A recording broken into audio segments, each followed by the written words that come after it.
Olá, pessoal, sejam bem-vindos aí ao nosso C3, no nosso encontro Meetup da comunidade de ciências comportamentais. Estamos bem felizes de estar aqui com vocês, nosso 67º encontro.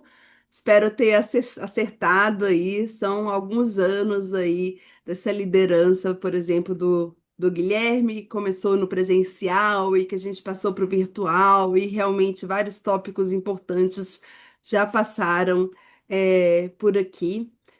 Hoje a gente tem a felicidade de ter uma convidada extremamente especial, que antes de passar a palavra para o Guilherme, que vai apresentá-la e muito bem todo o histórico dela, eu queria dizer o quanto eu sou grata a ela e quanto ela realmente me inspira. Eu tive o prazer de conhecer ela em 2020, na pandemia, na primeira turma de Ciências Comportamentais Aplicadas. E eu não vou dar uma de boba, mas eu queria só reforçar que quando a gente admira as pessoas fazem diferença na nossa vida, elas ficam para sempre. E a Emília, com muitas grandes e pequenas atitudes, foi assim, e uma sabedoria imensa. Então, na verdade, uma pessoa que vocês estão conhecendo aqui, que vai além das ciências comportamentais, que realmente tocou minha vida e minha trajetória aí desde 2020.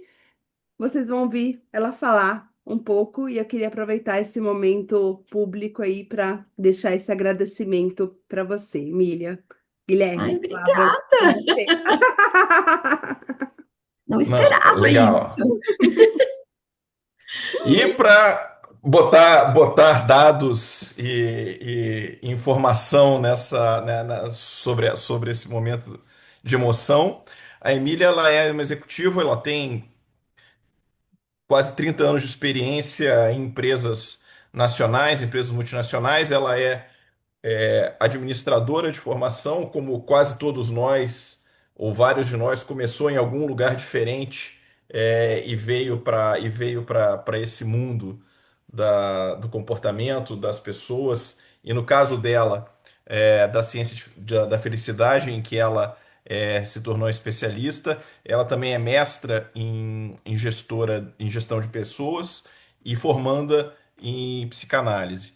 Ela atua como professora, como pesquisadora, como consultora, participante. Ela é professora da Link Business School, e mais duas afiliações que agora não estão aqui no meu resumo, mas ela vai falar. Ela também trabalha como consultora associada, como líder de projetos na Behavioral Lab, e também é coautora do livro Mulheres no Varejo. Bom, acho que sem muito mais, como vocês sabem, ou alguns de vocês sabem, o tema de felicidade associado à ciência comportamental é uma das minhas principais áreas de interesse.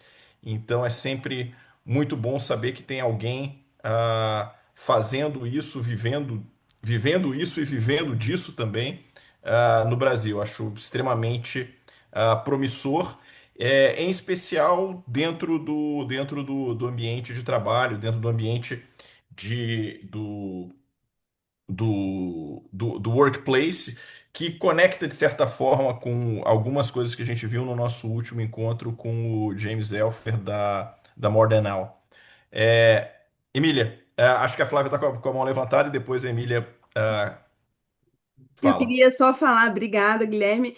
Queria evidenciar esse papel também do Guilherme, né, como professor de bem-estar, felicidade aí. Ele é uma das pessoas que também colocaram esse tema no meu radar lá em 2016. Então, bom você mencionar esse tema, a gente aprende muito com ele e também dar boas-vindas para o pessoal da formação cientista comportamental, que eram muitas emoções para a semana e a gente deslocou o momento cientista comportamental também para essa segunda-feira. Então, o pessoal da formação que está aqui também sejam bem-vindos e vai estar depois disponível para vocês, que essa fala aí com certeza merece ser gravada. Emília. Nossa, obrigada, gente, pela introdução, pelo convite. Eu fico muito feliz de ter a oportunidade de falar sobre esse tema, né? porque a gente tem muitos vieses, a gente tem muitas crenças erradas sobre esse tema, sobre o que é ser feliz no trabalho. E dado, né, para quem está aqui no Brasil, a gente está vivendo um momento extremamente importante sobre esse tema, que é a entrada da NR1 na semana passada, né? Então, olhar bem-estar, olhar de forma embasada em dados, de forma científica, vai ser fundamental para fazer as mudanças que a gente precisa nos ambientes corporativos. E eu vou falar um pouquinho disso, que foi um pouco daí que surgiu a minha pesquisa. Eu vou compartilhar aqui a minha tela, e aí a gente vai discutindo aqui. Me fala se vocês estão vendo. Estão vendo? Agora Sim. sim. Uhum, agora sim. Então tá bom, gente. Então a ideia hoje é compartilhar um pouco até da minha pesquisa, que foi o tema da minha tese de mestrado, né? Que eu estou conseguindo compartilhar e levar isso para vários lugares, inclusive estava em Londres no começo do mês, onde eu fui convidada pelo King's College para ir falar sobre essa pesquisa. Então, aí a gente entendeu o papel, né, que a gente, como cientista comportamental, tem sobre esse tema e como é que a gente pode mudar essa realidade dentro do ambiente corporativo. Então, assim, sem entrar muito no detalhe, eu trabalhei em um monte de empresa bacana, Disney, Amazon, Unilever, enfim, uma experiência muito grande dentro dessas organizações, na área de trade marketing, comercial e marketing também, ao longo dos últimos 30 anos. E nos últimos 4, na verdade, eu fiz uma movimentação e que foi, inclusive, a inspiração para essa minha pesquisa. Né? Eu tinha cargo de C-level, enfim, tudo aquilo que qualquer um sonha ter, cargo, benefícios e tudo, mas eu estava muito infeliz e eu adoeci. E foi esse fator que me fez pesquisar e querer entender mais o que realmente é ser feliz no trabalho, quais são os pilares que nos motivam e como é que as organizações podem trabalhar o tema da forma correta, com intervenções corretas, para realmente construir ambientes de trabalho saudáveis, felizes, sustentáveis, e não a realidade que a gente está vendo hoje no Brasil. Então, essa pesquisa ela nasceu de uma dor pessoal, apesar de eu já estudar o tema há mais de 10 anos, mas quando eu tive a oportunidade de pensar na minha tese, eu fui tentar entender como é que a gente faz realmente as pessoas mais felizes no trabalho. E aqui tem um estigma muito grande, porque quando a gente fala de felicidade no trabalho, todo mundo acha que é uma mesa, que é um escritório instagramável, e não entende realmente quais são os pilares que sustentam felicidade, que sustentam bem-estar, e eu vou trazer um pouquinho disso aqui hoje, né? Então, tirando esse meu ponto pessoal que me fez querer pesquisar ainda mais sobre isso, a gente está vivendo um contexto de mundo, e falando muito de Brasil, que a gente tem muito conhecimento do que é certo, do que faz bem, do que faz a gente feliz, mas, ao mesmo tempo, a gente tem pessoas, muito mais pessoas adoecidas. Sem dúvida nenhuma, o contexto da pandemia acabou impactando e trazendo esse tema com muito mais vigor para discussão realmente na mesa, mas quando eu comecei a entender e pesquisar, a gente vê que claramente, e a NRU tem um papel importante nisso, muito desse adoecimento, dessa infelicidade ou do sofrimento que a gente vê no trabalho está vinculado, né, à falta de arquitetura, como é que essas organizações estão construindo os fatores que realmente impactam bem-estar, que impactam felicidade. Quando a gente olha aqui os números do Brasil, eu não sei quem tem, né, esse olhar, esse dado, mas o ano passado a gente teve 546 mil pessoas que foram afastadas pelo INSS por conta de transtornos mentais. A gente está falando aqui de pessoas CLT. Fora isso, a gente tem um monte de empreendedores, vamos dizer assim, né, autônomos, que também adoecem, que às vezes não podem nem ter tempo para se cuidar, não tem tempo para se recuperar. Então, esse número, com certeza, é muito maior, e também porque muitas pessoas não falam sobre isso no trabalho. Né? Esse é um tema ainda com muito tabu, principalmente para homens, né, onde existe, né, um tabu de que quem está doente com algum transtorno mental é fraco, não sabe lidar com pressão, enfim. Então, tem muitos tabus que a gente precisa trabalhar dentro das organizações, porque o impacto disso é no bolso das empresas. Né? Quando a gente fala aqui desses afastamentos, a maior parte foi mulher. De novo, não é só porque elas falam mais e elas pedem afastamento, mas porque tem aí uma terceira jornada, tem alguns outros fatores que impactam. Mas a questão dos homens não falarem tem algumas consequências muito importantes. Então, quando a gente olha os dados, a gente vê que 65% das pessoas que sofrem infarto, miocárdio, são homens. E isso está muito ligado ao gerenciamento das emoções no ambiente de trabalho, lidar com a raiva, a pressão e tudo mais. Quando a gente olha, por exemplo, suicídio, também quase 70% dos suicídios no mundo e no Brasil são homens. Também são pessoas que não sabem lidar com as emoções, com o sofrimento e acabam, né, tirando a própria vida. Quando a gente olha em vícios, quando a gente vai olhar os números de vícios, né, também mais de 60% são homens que acabam usando drogas, álcool, enfim, como forma de amenizar o sofrimento. Então, aqui tem um trabalho muito grande que a gente precisa fazer de letramento, de quebrar os vieses, as barreiras, as crenças que existem, porque isso tem um custo enorme para as pessoas e também para as organizações, né? Então, a gente teve esse aumento enorme no ano passado, a gente é o país mais ansioso do mundo, o segundo em burnout, o quinto mais depressivo do mundo. Infelizmente, a gente tem lugares nos piores rankings, a gente está com destaque. Isso tudo acaba impactando a forma como a gente leva a nossa vida, né? E a importância da gente falar sobre isso porque isso é um risco operacional para as organizações, isso é um risco operacional para a sociedade.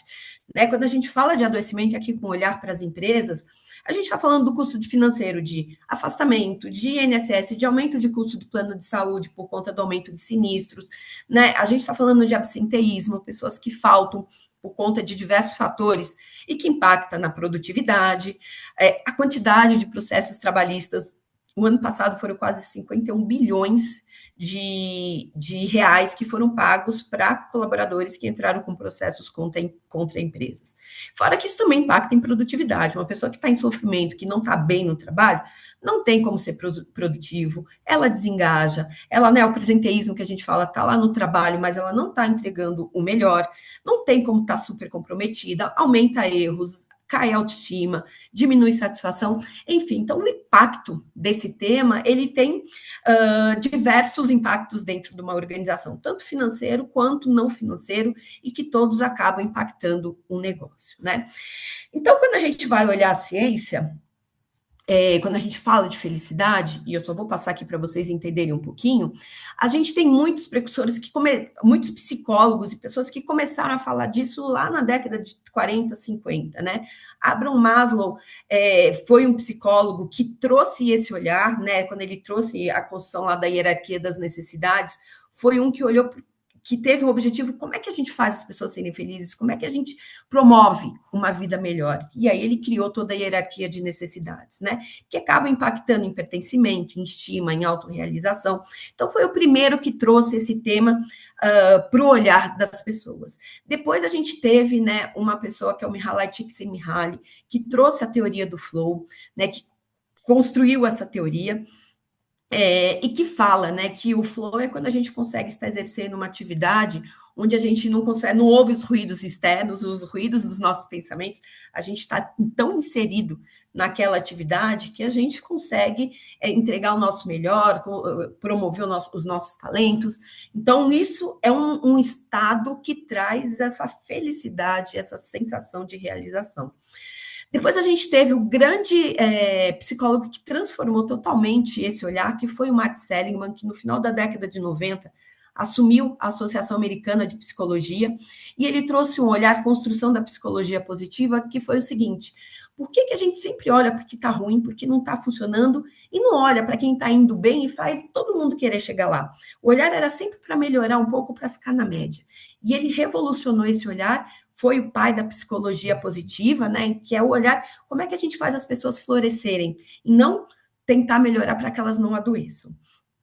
E, na sequência, a gente tem muitos outros grandes nomes e pesquisadores, e a gente tem o Tal Ben-Shahar, que é o meu professor, com quem eu fiz a minha formação, que foi um professor de Harvard extremamente famoso, a aula dele, aula que tinha mais de 1.000 alunos, enfim, tem uma história muito bacana. E o que ele traz muito é que, assim, a felicidade, ela é intencional e dá para se aprender. Né? Então, ele tem um modelo Inspire que eu vou mostrar aqui para vocês, como é que a gente trabalha esses pilares para construir organizações que realmente façam as pessoas florescerem. O Mark Seligman e o Tal estão muito parecidos, né, nas teorias, tem uma diferença que eu vou mostrar para vocês. Então, a gente tem vários outros pesquisadores, mas esses nomes são muito importantes quando a gente fala em felicidade, quando a gente fala em bem-estar, na vida pessoal e também no trabalho. Felicidade é um tema, é algo muito subjetivo. né? É algo que me faz feliz, não é o que talvez faça vocês felizes, mas tem algo que eu tenho uma frase que eu gosto muito, que é da Sonja Lubomirski, que ela fala o seguinte: é aquela sensação de realização, é a sensação de que a vida vale a pena, né? Então, só que o que traz essa sensação de realização, que faz a vida valer a pena, é muito individual. Mas, né, a minha pesquisa e o que alguns pesquisadores também já fizeram é identificar quais são esses fatores que podem promover essa sensação de realização na vida e no trabalho. Aqui alguns dados, né? A Gallup tem um trabalho muito forte, muito bom para esse olhar de bem-estar, felicidade, de engajamento, né, dentro do trabalho. Esse é o relatório que eles soltam anualmente. E tem um dado aqui muito importante, né? Que o gestor é responsável por 70% da variância no engajamento da equipe, né? A importância do gestor na promoção de bem-estar, de engajamento, de retenção, e a gente vai falar um pouquinho disso. Alguns dados aqui, né? Que é quase 10 trilhões o custo global de desengajamento. Tem uma pesquisa recente da GV, no final do ano passado, que eles mapearam que no Brasil esse custo é de aproximadamente 77 bilhões por ano que a gente perde, desculpa, por desengajamento, né? Então, assim, se a gente mudar algumas coisinhas, que é o que a gente vai falar, a gente consegue aumentar essa produtividade, essa lucratividade sem investimento, está muito em comportamento. E tem um outro reporte também muito interessante, muito importante, que é o World Happiness Report, que é um relatório feito pela ONU com a Gallup e com a Universidade de Oxford, que tem um centro de estudos de well-being lá muito forte, né, que eles fazem um trabalho realmente muito bacana. Esse relatório é sempre lançado no dia 20 de março, que é o Dia Mundial da Felicidade, e aí ele traz ali os critérios, os países mais felizes do mundo, e é muito legal que a cada ano eles têm um tema de destaque. Esse ano foi o impacto das redes sociais no bem-estar e felicidade. Recomendo que vocês leiam, depois eu posso compartilhar aqui, eles compartilham com todos vocês. Um capítulo muito interessante, analisando esse tema, tá? Então, assim, o tema está em voga. Quando a gente olha aqui, só para vocês entenderem um pouco mais o modelo do Mark Seligman do PERMA, o que ele fala, né? Então, que essa felicidade, que esse florescimento vem de 5 grandes pilares, que é a gente vivenciar emoções positivas, alegria, gratidão, esperança, otimismo, o engajamento, né? Então, a gente precisa disso para florescer. Então, engajamento no trabalho, na vida, né? Relacionamentos, que é o maior preditor de bem-estar, tanto na vida pessoal quanto no trabalho. Tem uma pesquisa muito famosa, um estudo muito relevante de Harvard, que começou a mapear 700 pessoas lá em 1937, alunos, e é o maior estudo longitudinal. E desde então eles vêm acompanhando, essa pesquisa ainda está acontecendo, e o que eles descobriram acompanhando essas pessoas foi que as pessoas que mais viveram, que mais tiveram sucesso na vida, melhor qualidade de vida, que foram mais felizes, não foram as que tiveram mais dinheiro, foram as que tinham melhores relações de qualidade, que é aquela pessoa que você tem para confiar, que alguém que você pode ligar no meio da noite, né? E tem alguns estudos da Gallup que mostram que a gente no trabalho, 60% das pessoas não tem uma pessoa em quem confiar. Então, como é que a pessoa consegue estar num lugar, sendo que esse é o maior preditor de bem-estar, entregar ali o seu melhor, né, se sentir pertencendo, enfim. Então, um pilar extremamente importante. O outro que ele chama de meaning, né, que é sentido e propósito, né, então perceber que esse trabalho contribui consigo, com o cliente, com a sociedade, a gente ter esse senso é importante, e na minha pesquisa foi o que eu encontrei como unidade em todas as pessoas com quem eu entrevistei, o impacto, todos disseram que era algo importante para trazer esse sentido ao trabalho. E a realização, né? A gente, como ser humano, a gente precisa sentir que está realizando, que está impactando, que está contribuindo de alguma forma, né? Não sentir isso impacta o nosso bem-estar e felicidade. E aí a gente vai para o modelo do Tal Ben-Shahar, que é o Spire, que ele chama, né? E ele reforça muito disso, que é algo treinável e que é muito intencional. Então, quando a gente fala aqui, né, do Spire, a gente tem o que ele fala na vida, né? Então, o bem-estar espiritual, que é encontrar sentido, propósito na vida, que está muito alinhado ao meaning, e no trabalho isso não é diferente, a gente precisa ter isso também para encontrar bem-estar e felicidade. O bem-estar físico, que não tem no PERMA e que eu acho que é um pilar extremamente importante, a gente tem muitas evidências do quanto, né, o bem-estar físico impacta em alta performance, em foco, em longevidade. Então, tudo isso é um olhar importante que impacta na nossa vida e no trabalho também.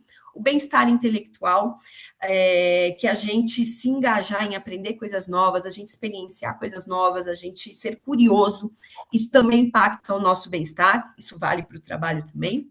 O relacional, que é o que eu acabei de falar, e o emocional, né? Que ele fala muito da gente ser humano, que é a gente aceitar todas as nossas emoções, positivas e negativas. E aqui a gente tem um gap muito importante, né? Porque a gente é ensinado desde muito pequeno a não falar das emoções, muito pelo contrário, a reprimir. Né? Então, menino não chora, menina não grita, menina não fala, abaixa a cabeça.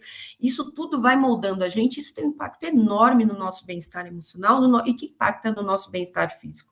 Né, que é a área que eu estudo bastante, que é a psicossomática, que é o que me interessa, como é que esse sofrimento psíquico acaba encontrando o corpo como uma forma, né, de soltar aquilo que está em sofrimento. Então, a gente aprender que a gente tem emoções positivas e negativas, isso faz parte de ser humano, né? E como é que a gente aprende a lidar com ela, já que não somos ensinados.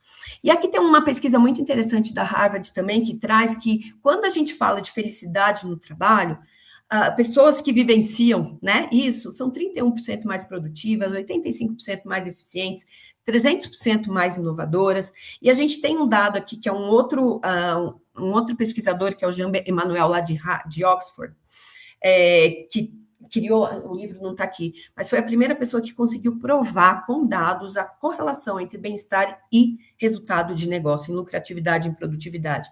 10 anos de dados, mais de 30 milhões de dados, ele conseguiu fazer essa análise, e ele lançou o livro dele o ano passado, teve no Brasil, vai estar esse ano de novo, e muito interessante. Então, a gente começa a ter dados para a gente quebrar todas essas crenças, né? Que trabalho é lugar de produtividade, que não tem que ser feliz, que tem que trabalhar, ficar quieto, ganhar dinheiro, e é isso. Não é.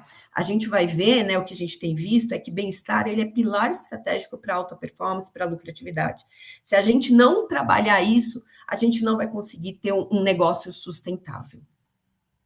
E aí eu fui para a minha pesquisa. Então, diante disso aqui, o tema da minha pesquisa é esse, organizações como arquitetas de trabalho significativo, né, engajamento, motivação e retenção dos colaboradores através da significância do trabalho.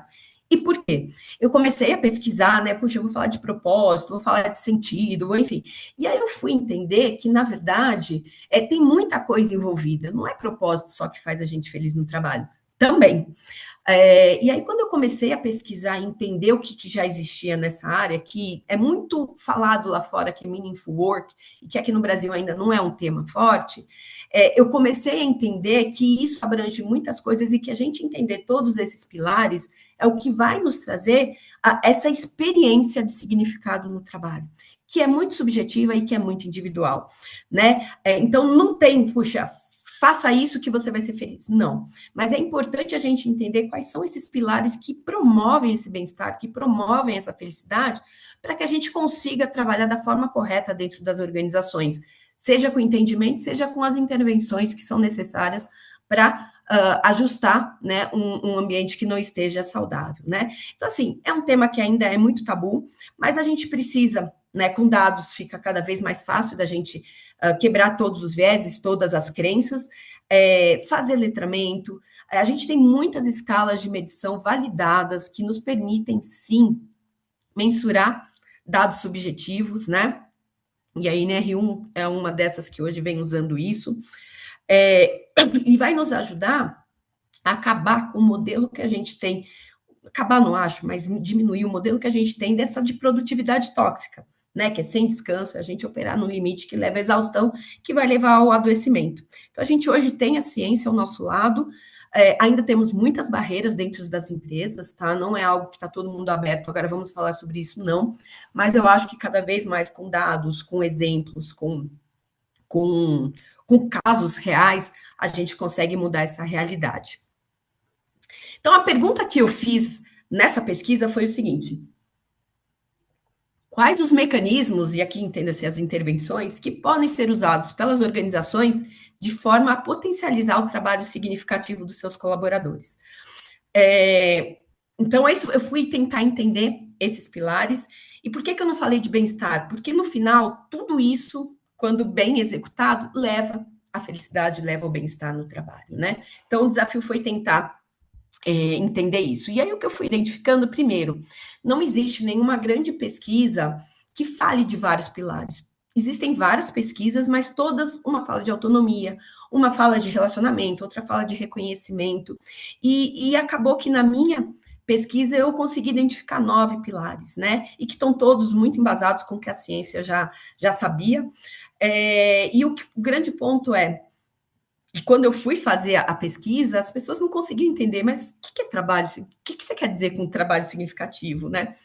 Então, é um tema ainda muito pouco explorado, com pouco conhecimento, mas quando a gente olha os pilares, que eu vou mostrar para vocês, já estão dentro das organizações, mas as pessoas não têm noção do impacto desses pilares no engajamento, na motivação, na retenção, né? E, por consequência, no bem-estar dos colaboradores.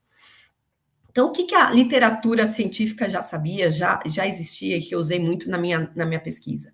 Então, que o sentido do trabalho está na integração de fatores individuais, organizacionais e sociais. Não é uma coisa isolada.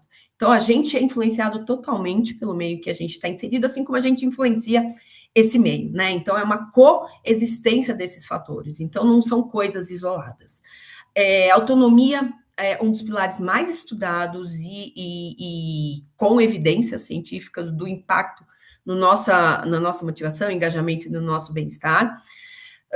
Salário versus significados, né? Significado, isso foi um dos achados que depois eu vi que também já tinha se identificado, que assim, as pessoas aceitam salários menores para trabalhar num lugar que faça mais sentido, que esteja mais alinhado com o seu propósito, com seus valores. Né? E aqui a reflexão é, poxa, se ela aceita isso, se ela está buscando isso, por que a gente não promove isso dentro do trabalho? Então, de novo, muito do que do que a gente vivencia aqui dos pilares, a gente não tem noção desse impacto no bem-estar, né, nessa experiência positiva. A gente tem a teoria da autodeterminação, né, que é uma teoria muito importante, que fala de autonomia, de competência, de pertencimento como fatores de bem-estar. Tem essa pesquisa, né, da Amy, eu não sei falar o sobrenome dela, de Job Crafting, que é muito interessante, que ela faz uma análise do seguinte: a forma como a gente experiencia o trabalho tem 3 formas: como emprego, como trabalho e como vocação. Então, como é que a gente consegue chegar nessa vocação? Como é que a gente encontra esse lugar que vai levar a gente ao flow? E a gente também tem o dado aí da liderança servidora, que está muito relacionada à promoção desse ambiente de trabalho significativo e uma experiência positiva. Então, assim, alguns achados, né? Que a significância é muito subjetiva e individual. Não existe uma fórmula única para motivar todas as pessoas, mas existem pilares importantes para todos. E aí eu sempre brinco que, assim, a hora que eu vou mostrar para vocês os pilares, o meu próximo desafio no doutorado é entender a correlação entre eles, o que funciona melhor, se é que existe, para a gente tentar promover da forma mais eficaz possível, né?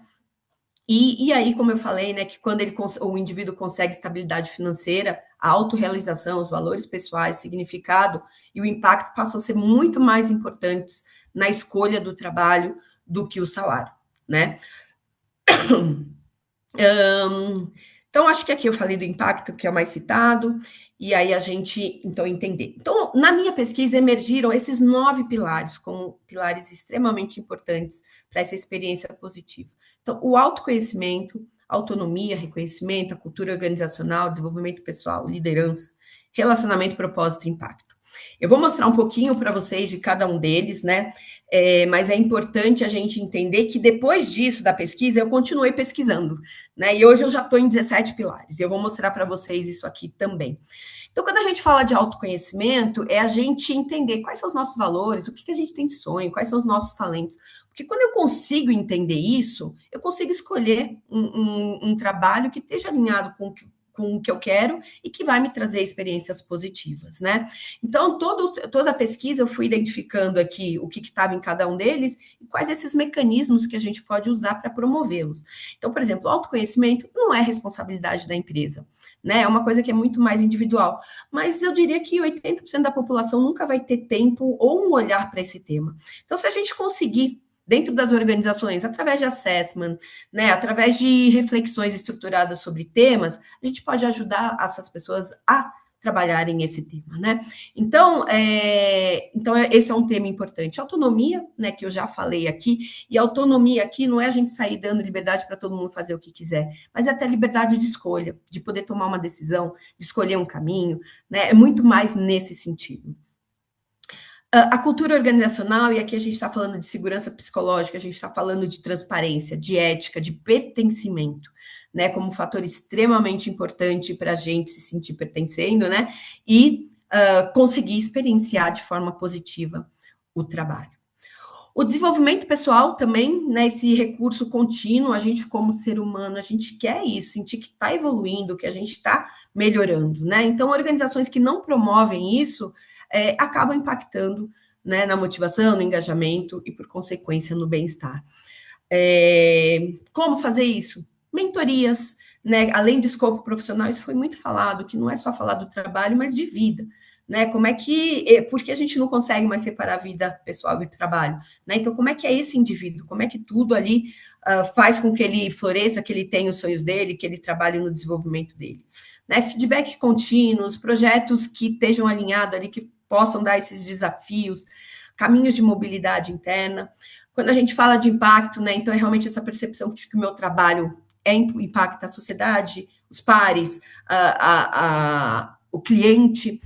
Isso é o fator mais unânime que traz significado ao trabalho, né? Então, como é que a gente está dando clareza do porquê aquele trabalho está sendo feito? E, gente, importante aqui, que impacto não está linkado a cargo, está linkado à forma como você experiencia o trabalho, que pode ser desde um trabalho muito simples, operacional, até um alto cargo, né? Então, todos impactamos de alguma forma, senão esse cargo não existiria dentro da empresa.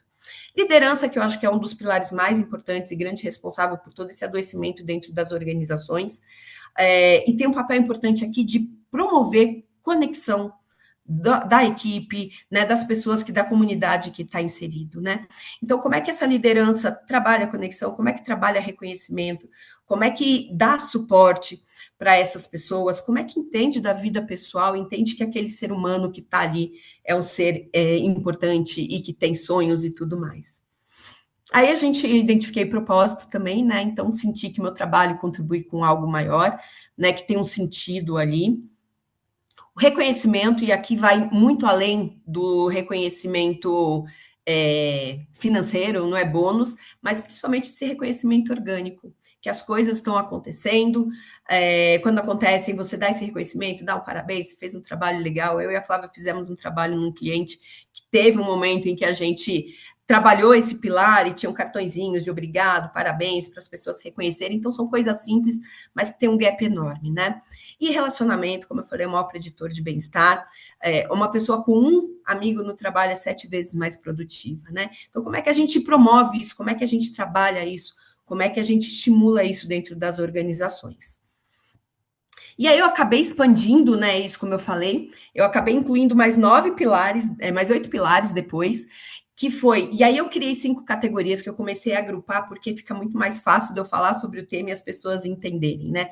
Então eu criei esse categoria de autoconsciência, que está com esse autoconhecimento e também inteligência emocional, esse bem-estar integral, que é o bem-estar físico, mental e gestão do estresse, um pilar chamado recursos, que entrou autonomia, cultura, desenvolvimento pessoal e reconhecimento, e também desenho do trabalho e realizações, que está lá no PERMA, as relações humanas, liderança, relacionamento e comunicação, e aqui um pilar muito importante, que o ano passado foi tema do XSW, que é Mentoring, e que eu já venho falando disso há um tempo, que é o seguinte, desculpa, a gente precisa sentir que a gente importa, a gente precisa sentir que a gente tem valor.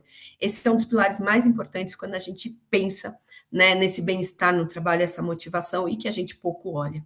E aí, por fim, o pilar de significado, propósito e impacto que eu tinha identificado. Então, hoje, gente, eu falo que essa pirâmide, quando bem trabalhada, a gente está trabalhando de forma estrutural, bem-estar, felicidade, porque é a consequência disso aqui, quando bem trabalhado. Quando não, leva a adoecimento, leva a falta de engajamento, leva a absenteísmo. E é esse olhar que a gente precisa ter dentro das organizações quando a gente fala disso. Quando vocês pegarem projetos que estão ligados, né, a esses temas, a gente precisa trabalhar aqui como na forma estruturante desses fatores. Eu não vou entrar aqui no detalhe, porque é por conta de tempo, mas aqui também o que é cada um deles, né? O que a gente está abordando e como é que a gente trabalha isso dentro das organizações. E aí eu acho que tem um ponto importante da gente linkar. Quando eu comecei o meu mestrado, não estava se falando de NR1, de atualização, né? Isso aconteceu em 2024, comecei o mestrado antes. Mas quando eu olho hoje, né, os 13 fatores psicossociais que a NR1 traz, eles estão totalmente conectados com todos esses 17 pilares que eu mostrei para vocês. Né? Então, eu fiz essa análise aqui entre os pilares e as conexões. Então, está aqui totalmente integrado. E a gente, como cientista comportamental, tem um papel enorme de ajudar as organizações a realmente fazer intervenções e criar mecanismos para que a gente promova da forma correta todos esses fatores, né, de forma positiva e que acabe não gerando o adoecimento, que é o que a gente está vendo hoje. E aí, só para vocês entenderem, eu peguei, né, esses meus 17 pilares, eu criei uma pesquisa e fiz um estudo de caso em um cliente recente, é um varejo com mais de 2.000 funcionários, e a gente aplicou a pesquisa para entender como é que estão esses pilares. Isso aqui, à esquerda, são os dados gerais, e a gente peguei aqui, trouxe o dado de uma loja com alguns resultados muito ruins. Foi uma das lojas com o pior resultado. E os piores resultados aqui em liderança e reconhecimento. E aí, quando eu fui conversar com esse cliente, falei, olha, eu queria olhar alguns outros dados para a gente cruzar aqui. Quero entender faturamento dessa loja, absenteísmo, turnover. Bom, resultado, o que, né, óbvio, a gente só complementa, é que a loja com pior resultado, com os piores índices, com maior turnover. Então, mostra que realmente esses pilares estão muito correlacionados à lucratividade, à produtividade do negócio. Então, a gente trabalhar da forma correta não é só bom para o colaborador, né, porque a gente deveria fazer isso independente de qualquer coisa, mas isso é bom para o negócio, né? E essa língua que a gente tem que falar com as organizações, quanto isso vai trazer de dinheiro, quanto isso deixa de ser uma perda para eles no DRE. E aí eu criei essa metodologia, né, metodologia STAR, que é muito isso, como é que primeiro a gente incorpora isso, o bem-estar como estratégia, como é que a gente faz a sondagem, a gente aplica a pesquisa, essa mais profunda, mas tem uma de pulso que a gente pode fazer semanal ou quinzenal para ir acompanhando isso, traçado que a gente desenhar as intervenções, as ações, a revisão e a gente ir trabalhando nisso, né? Isso aqui é o que a gente faz quando a gente pensa em ciências comportamentais, né? Identificar, testar, mapear as intervenções, testar e a gente ir ajustando. Então, o grande ponto aqui, quando a gente olha esses pilares, talvez metering é uma coisa que a gente não fale muito, mas todos os outros, de alguma forma, eles já estão dentro das empresas. Né? E aí o olhar que a gente precisa ter, e aí, de novo, a gente, como cientistas comportamentais, a gente pode fazer, a gente tem as ferramentas e o conhecimento para isso, é ajudar a entender esses pilares, né? E entender que os líderes são arquitetos, não são gestores. Como é que a organização deixa de gerenciar o significado ou sintomas, vamos dizer assim, para realmente criar as condições estruturais para que o ambiente seja positivo, né? Que realmente as pessoas consigam florescer, seja um lugar de potência e não de adoecimento. Esses pilares como estratégias, né? Então, dentro da estratégia, né, eu costumo falar nos meus trabalhos que bem-estar, o índice de bem-estar tem que estar junto num DRE do negócio. Assim como se olha a lucratividade, EBIT, da margem, seja lá o que for, tem que ter um índice de bem-estar lá. Então, é importante a gente começar esse letramento e colocar isso na agenda do negócio, porque a gente já viu que está totalmente interligado. Não adianta a gente fazer uma ação pontual, a gente precisa mudar comportamento. Na maioria desses fatores aqui, a gente está falando de mudança de comportamento, e são ações que precisam de mudança de rituais, né, de intervenções consistentes, não é só uma palestra, que é importante para conhecimento, mas não muda comportamento.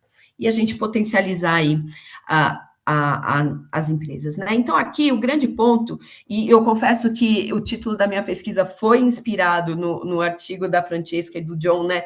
De líderes como arquitetos de decisão, porque eu acho que é isso, como é que a gente realmente transforma as organizações em arquitetos, porque não tem uma única ferramenta, um único caminho, são vários ferramentas ali, vai ter que arquitetar como é que funciona melhor dentro daquela cultura, para aquela equipe, enfim, para aquele lugar em que a empresa está instalada.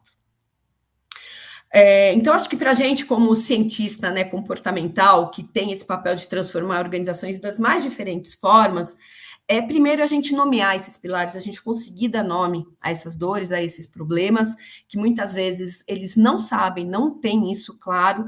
E quando a gente fala, por exemplo, da inteligência emocional, como é que a gente consegue gerenciar melhor as nossas emoções? Primeira coisa é nomear, entender o que eu estou sentindo, né? O que é, de onde que está vindo aquilo, entender os gatilhos. E isso a gente também precisa fazer quando a gente fala desse tema. O trabalho significativo, ele emerge da combinação desses pilares, não é um ou outro. E, de novo, é um tema subjetivo, ele é super individual, então a gente precisa trabalhar. Né? Então, quando eu falo, por exemplo, que eu preciso desenvolver minha inteligência emocional, isso pode impactar a forma como eu gerencio o estresse, que vai impactar na minha forma de realizar, né, de entregar os meus resultados. Então, elas estão, de alguma forma, muito interligadas, e a gente precisa entender isso, que não tem fórmula mágica, né?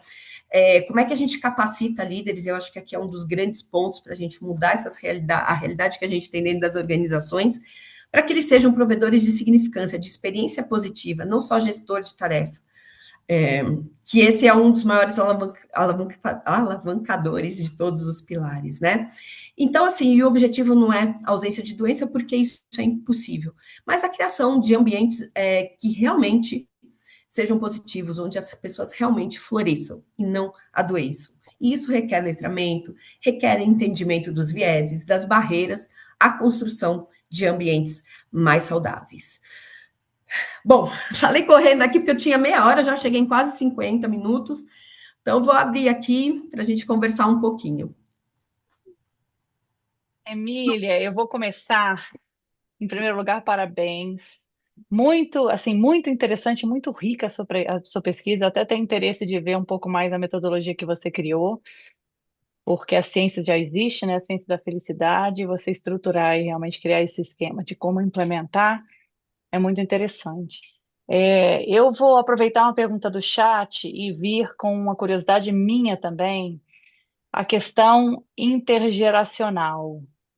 Enfim, a gente carrega vários vieses, várias percepções. Quem está em ambiente de trabalho tem essas percepções de que há um choque em termos de o que é realização para um X Generation, para um Millennial, para um Z Generation, a questão da frustração, a questão de entender e assim ter a vontade de se encontrar, né? Um está num canto, outro está no outro, e cada um tem que ceder um pouco para chegar lá. E na minha vivência, eu tenho visto que isso impacta muito as relações dentro do ambiente de trabalho, que, enfim, os relacionamentos, como você mencionou, é um dos pilares de motivação, de retenção, de engajamento. Então, eu queria saber um pouquinho, e vou pedir para a Renata, que fez essa pergunta também no chat, se você quiser complementar, Renata, assim que eu terminar, você pode entrar. Então, assim, dentro da sua pesquisa, se você olhou essa questão entre gerações e se teve algum achado interessante, curioso. Não tive, porque eu acabei, na minha pesquisa, eu peguei pessoas mais de 30 anos, não peguei nenhum jovem, mas eu vou falar da minha experiência como professora de graduação, né? Porque aí eu vivo isso diariamente na faculdade. E eu acho que aqui cabe, primeiro, a gente entender o seguinte: que a minha geração, né, eu tenho 50 anos, veio de um modelo de trabalho que é no mundo completamente diferente do mundo que está hoje. Então, acho que a primeira coisa é a gente entender o seguinte: a gente vai precisar se adaptar, tanto a gente quanto quem está chegando. Não existe um modelo que vai caber para todas as gerações. Essa geração que está chegando foi formada na pandemia. Essa geração não sabe se relacionar, ela usa a inteligência artificial para fazer pergunta, o que ela vai perguntar para o chefe. Tem um problema seríssimo aqui dessa geração, e isso é real. Inclusive, saiu uma reportagem na Harvard Business Review faz 2 semanas, depois eu compartilho também, falando exatamente sobre isso. Então, eu acho que assim, o primeiro ponto é a gente entender que não tem um modelo que serve para todo mundo e que a gente vai precisar se adaptar. E aí, como líder, né, ou como estando em relacionamento com os outros, a gente precisa entender qual que é o contexto dessa pessoa. Né? O que está por trás que a gente não está vendo? Porque se a gente pegar, né, como um iceberg, tem coisas ali embaixo, a cultura, a família, ou a forma como foi criado, tudo isso impacta a forma como a gente experiencia a vida e o trabalho. Agora, pegando os meus alunos lá, todos 20 anos, 18, 20 anos, o que eu vejo deles, né? E que a gente ouve muito, essa geração nova não tem propósito no trabalho e sai. que eles querem dizer com isso? Primeiro que eu acho que eles não têm nem letramento para poder nomear tudo aquilo que incomoda eles dentro das organizações. Então, propósito é tudo, porque eu não vejo sentido. Mas eles não sabem o que está por trás de sentido. E aí, quando eu vou conversar com os meus alunos, o que eu ouço muito deles? Ah, me manda fazer uma planilha Excel, ninguém fala comigo, eu fico largado lá na minha mesa. Não sei nem por que eu estou fazendo o que eu estou fazendo. Não quero estar num lugar desse, eu posso contribuir muito mais. Então, eu acho que aqui tem um exercício de uma autoanálise mesmo, de autoconsciência, de como é que nós estamos liderando essa geração. Talvez para a gente, alguém mandava fazer, você fazia, você não questionava. Essa geração quer entender o porquê. E não tem nada de errado com isso. Só que a gente não foi educado e acostumado dessa forma, né? Então, eu acho que, assim, a vontade de experienciar e sentir essa realização no trabalho, ela é igual para todo mundo. Mas a gente precisa entender que a forma como cada um encontra e vivencia isso é diferente. Isso vai dar trabalho, sim. Não tem fórmula que serve para todo mundo. Então, a gente precisa ouvir as pessoas, a gente precisa entender o que elas querem, o que faz sentido para elas. Dessa forma, né, uma liderança empática, uma liderança presente, a gente vai conseguir realmente fazer a diferença no dia a dia, na experiência do trabalho e na entrega dessas pessoas. Obrigada, Emília. E é engraçado que a gente fala dentro das ciências comportamentais, que todo ser humano tem a questão da gratificação instantânea, né? E talvez nós mais velhos e nós cientistas comportamentais entendemos e conseguimos ver o nosso eu de amanhã e tentar atrasar um pouquinho essa nossa gratificação. E a nova geração é retrato puro disso, né?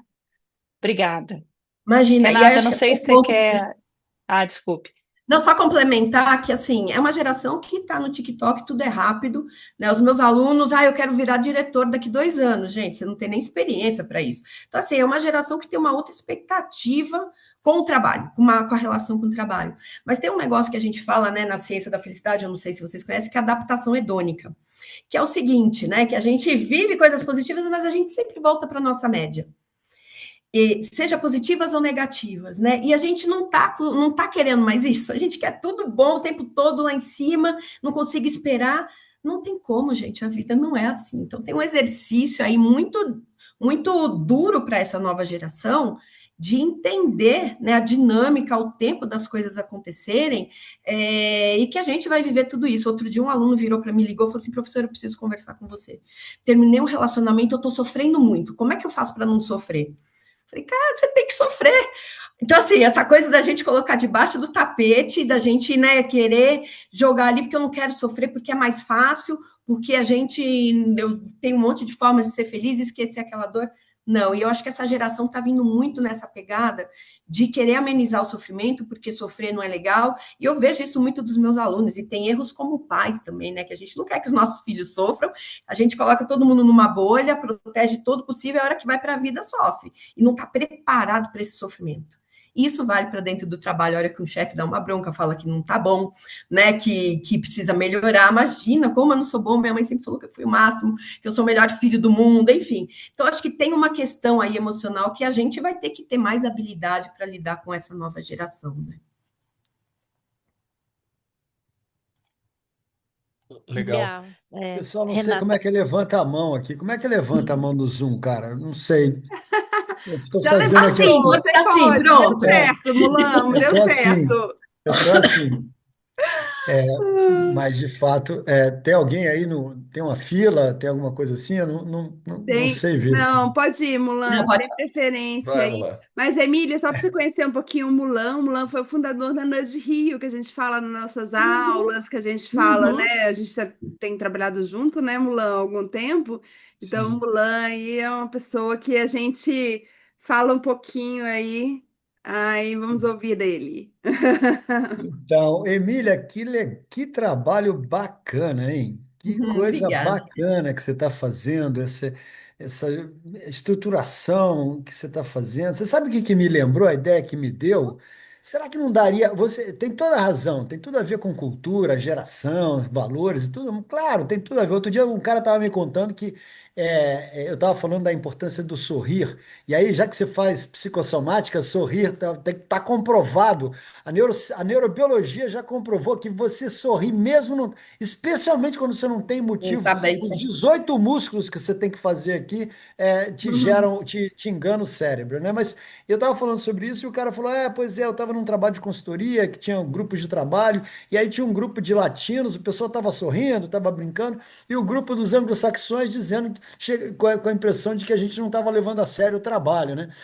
Então tem tudo a ver com cultural. Mas, cara, a ideia que me passou é o seguinte: será que não dá para fazer algo parecido com o Myers-Briggs para a questão de felicidade? Ou seja, descobrir aí, já que você está lidando com dimensões, descobrir aí algumas dessas para o sujeito fazer o teste e descobrir que é PSJ e Y e tal.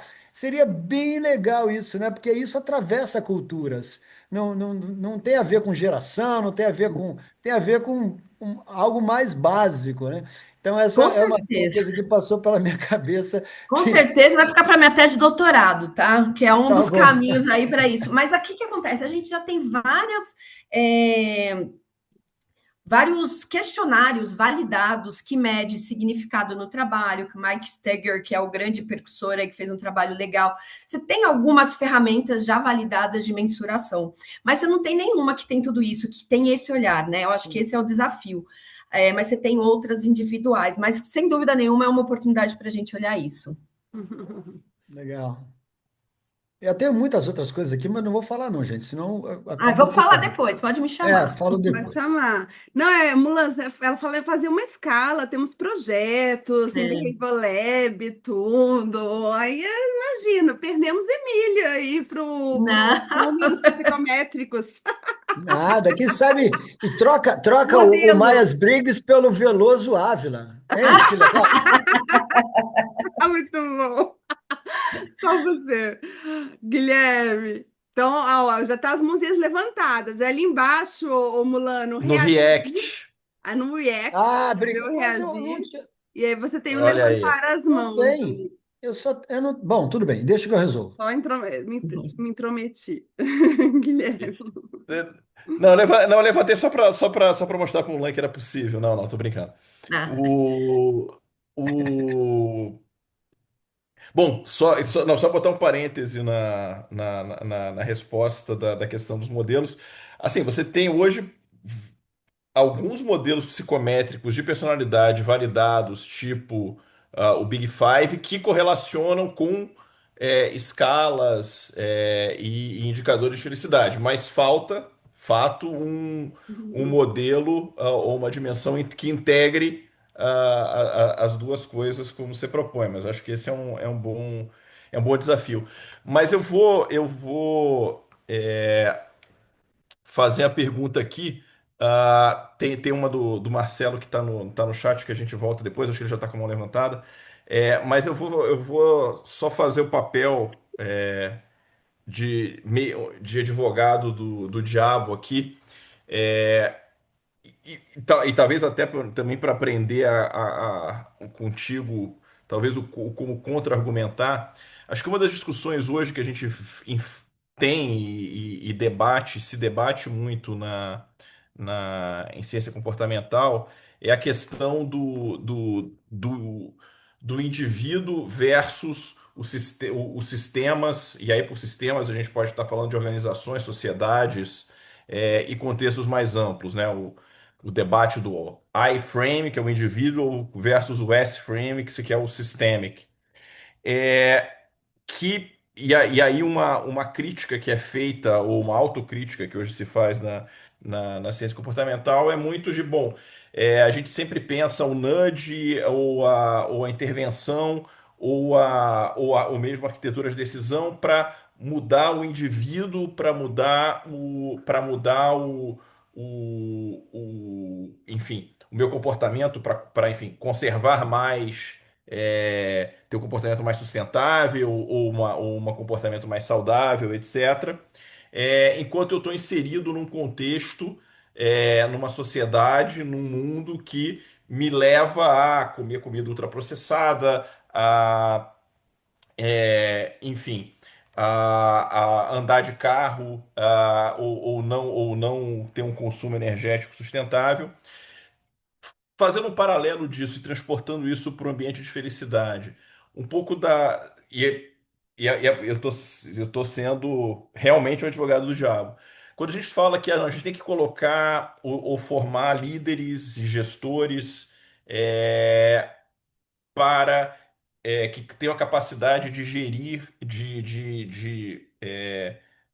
ajudar ou possibilitar que os empregados floresçam. E também colocam sobre os funcionários, os colaboradores, essa questão de florescer. A gente não tá, ou não tem o risco de a gente estar estreitando uma visão sobre o indivíduo e eventualmente sobre colocando, por exemplo, sobre os gestores uma responsabilidade de, bom, você é responsável por é, pelo bem-estar, ou por desenvolver, ou por possibilitar, de alguma forma, o bem-estar do seu funcionário, dentro de sistemas, talvez, de uma organização, ou mesmo dentro de uma sociedade, se a gente for pensar numa forma mais ampla de Brasil, que não que não sustenta isso. Quer dizer, a gente não corre o risco de, eventualmente, a gente estar jogando sobre os indivíduos uma responsabilidade e uma questão. E no fundo, e aí eu tô. Se você não é feliz, ou se essa organização não é feliz, é porque vocês não tiveram habilidade para ser feliz. A gente não corre o risco Total. com um enfoque mais míope. Não, total. E aí eu acho que tem um dos pilares ali que é a organização do trabalho que a NR1 traz para a gente. Né? Assim, como é que a gente olha o contexto que esse indivíduo está inserido? Não adianta eu mudar. Exemplo, né? Muitas empresas hoje oferecendo, olha, temos programa de psicoterapia que atende NR1. Que adianta eu pagar psicólogo se ele continua com a liderança tóxica? Se ele continua se sentindo excluído? Então, assim, a gente tem que olhar os dois. Né? E aí, como cada um se encaixa dentro do modelo, é muito individual. Né? Então, eu posso ter pessoas que trabalham na mesma área, com o mesmo chefe, uma que está sofrimento e outra não. O que faz isso acontecer? É muito. Aí é o indivíduo, é a forma como ele foi formado, como é que as habilidades psíquicas dele foram formadas para ele lidar com aquela situação de estresse, né? Se ele tem habilidades, recursos individuais para lidar com aquela situação. Então, sim, a gente tem que tomar muito cuidado, porque a felicidade no trabalho não é responsabilidade individual, é da organização mais do indivíduo. As duas têm responsabilidade e se relacionam. E aí a gente precisa ter muito olhar, eu falo muito disso, porque assim, normalmente o colaborador joga a responsabilidade toda para a empresa. E não é, o indivíduo também tem a parte dele para que aquilo aconteça. Quando a gente olha na ciência da felicidade, a gente fala o seguinte: que felicidade, 50% é genético, 10% é do ambiente que você vive e 40% é intencional. Então depende da gente mudar aquilo, de mudar a nossa realidade e colocar mais daquilo que faz bem para a gente no dia a dia. Então, Guilherme, são as duas coisas. A gente não pode jogar sobre o indivíduo a responsabilidade da organização que é responsável pela criação do ambiente e contexto de trabalho. Se ela tem um modelo de liderança, e aí falando do líder, em que o modelo é comando-controle, ameaça, esse é o estilo da cultura, é responsabilidade da organização mudar isso. Não é só do indivíduo, né? E assim, e eu tenho os meus alunos lá na faculdade que eu dou aula, são todos, maioria filhos de empreendedores, e quando a gente vai discutir esses temas, assim, mas meu pai fala que sempre funcionou lá na minha empresa, não tem por que mudar. Sempre foi do comando e controle, só que a gente não tinha tecnologia, a gente não tinha dados do nosso cérebro para entender o impacto de estilo de liderança, de ameaça, de medo sobre entrega, né, sobre produtividade. Então, a gente está nesse momento de transição e a gente vai precisar entender que as duas partes têm responsabilidade, mas tem uma grande parte da organização aqui sim. Uhum.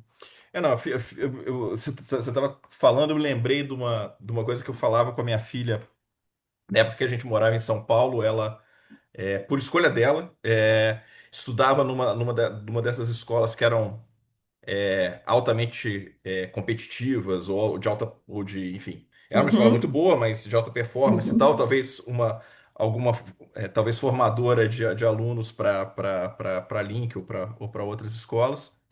e ela participava também voluntariamente de um grupo era um grupo de apoio e prevenção organizado pelos estudantes a bullying e de apoio emocional e tal. Isso ela estava no Fundamental 2 ainda. E eu olhava aquilo e falava, não, legal, bacana, fico feliz que ela se motive com isso. Mas eu pensava, poxa, mas talvez devesse ser da escola também ter a preocupação de não criar um ambiente tão ruim para as crianças de 14, 13 anos, né? Mas enfim, eventualmente ela saía, a gente saiu de São Paulo, ela saiu de escola, ela floresceu de outra forma, mas e a escola continuou com um ambiente bem complicado até onde eu entendo. Então acho que era um pouco meio daí veio a minha pergunta, mas boa, Mas você tem excelente toda a resposta. razão. Eu acho que, assim, falando de escola hoje, inclusive no grupo de pais do meu filho mais novo, a discussão foi essa de bullying, um problema seríssimo. O papel da escola nesse contexto. A gente, como família, pode educar, mas e a escola? Como é que ela está estimulando isso? E aí eu volto quando a gente fala de organizações, que é o que a NR1 se propõe. As empresas a olharem para a forma como elas organizam o trabalho. Né? E os 13 fatores lá que eles trouxeram, fala de sobrecarga, fala de liderança, fala de trabalho remoto, enfim. Então, sim, tem uma responsabilidade enorme do ambiente em que a gente está inserido, isso impacta demais no nosso bem-estar e felicidade. Legal, eu vou ficar também, vou me calar para dar vez ao Marcelo, que acho que estava no chat, já está com a mão levantada, Olha, por favor. tema para vários meetups que eu tô me segurando aqui também, viu, Guilherme? Sim, sim, sim. Não, o tema é riquíssimo e parabéns, foi espetacular a tua palestra, super Que legal. E bom. até coloquei no chat aí que faz muitos meses que eu não fico 60 minutos sem escutar a palavra inteligência artificial durante uma palestra. Só apareceu no final agora, então parabéns. Não, eu perguntava aí, os indicadores do Brasil são super ruins, e eu entendo que fala não só do ambiente laboral, aquela pesquisa na qual fica primeiro, segundo, quinto em depressão, é mais geral, mas tem, não sei, não lembro quantos afastamentos, tá? E eu queria ver se você indagou, mudando um pouco o foco, se você chegou a verificar daqueles 9 ou 17 pilares, em quais o Brasil está realmente ruim e como compara isso com Latinoamérica, e se você tem algum, vou falar meio uma besteira, mas se você tem algum corte dentro do Brasil, porque agora Guilherme falava de São Paulo, e hoje, por acaso, eu peguei quase 2 horas de trânsito para chegar numa reunião que tomou meia hora, e eu acredito que em São Paulo você já chega no trabalho querendo matar todo mundo e quando vai embora, e além do que, continua escutando o WhatsApp e você vê as mensagens caindo e você está xingando no trânsito. Então, a pergunta é por que Brasil tão ruim? E segundo, dentro da Latinoamérica, e terceiro, se tem algum corte dentro do Brasil. Eu sei que está um pouco fora, mas fiquei com essa curiosidade. Não, obrigada. Assim, primeiro que eu não tenho essa separação de Brasil dentro do Brasil que está melhor e pior. É algo que eu deveria fazer uma pesquisa quantitativa para entender isso, expandir. O relatório da Gallup, eu vou colocar aqui no chat para vocês, ele traz essa análise mundo, América Latina e os países. E aí a gente pode comparar, inclusive ele pergunta de estresse diário.